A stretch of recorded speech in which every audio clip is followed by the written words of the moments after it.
Google search. Does committing crimes across state lines result in federal crimes occurring and therefore a federal prison sentence? AI overview. Committing a crime across state lines often triggers federal jurisdiction, which can result in federal charges and a potential federal prison sentence. Under the U.S. Constitution's Interstate Commerce Clause, the federal government has the authority to regulate and criminalize activities that involve interstate travel, communication, or the movement of goods. How crimes become federal via state lines. A crime that might normally be handled by a state can become a federal matter if it involves interstate elements. This often happens in the following ways. Physical travel. Crossing a state border while in the commission of an illegal act, such as transporting a victim, kidnapping, or following someone across state lines to harass them, stalking. Interstate communication.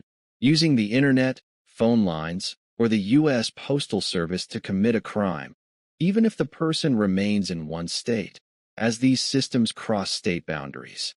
Transport of illicit goods, moving illegal substances, drug trafficking, or stolen property, such as automobiles, across state lines. Commercial impact, activities that affect trade or businesses operating in multiple states, such as robbing a bank insured by a federal agency, FDIC, or destroying a highway. Consequences and federal prison sentences. If a case is prosecuted at the federal level, the legal proceedings and potential punishments differ significantly from state court. Harsher penalties. Federal crimes often carry more severe penalties and longer sentences than equivalent state-level offenses. Mandatory minimums. Many federal statutes include mandatory minimum prison sentences, which limit a judge's ability to offer leniency, even for minor first-time offenses. Federal prison facilities. Convictions result in serving time in a federal prison rather than a state prison or local jail.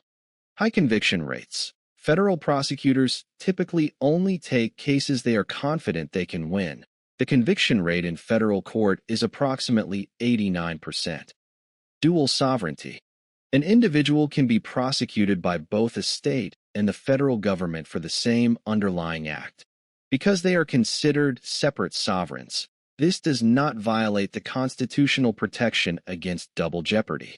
In practice, the Department of Justice often chooses not to pursue federal charges if a state sentence is deemed sufficient, unless the case involves significant federal interests or aggravating factors like the use of a weapon or serious injury. Common interstate federal crimes. Offense category. Federal trigger examples. Kidnapping. Transporting a person across state lines against their will. Drug trafficking. Transporting large quantities of drugs across state borders. Fraud. Using the internet, wire fraud, or mail fraud to defraud someone. Sex crimes. Transporting individuals for commercial sex acts or using out-of-state servers for child exploitation.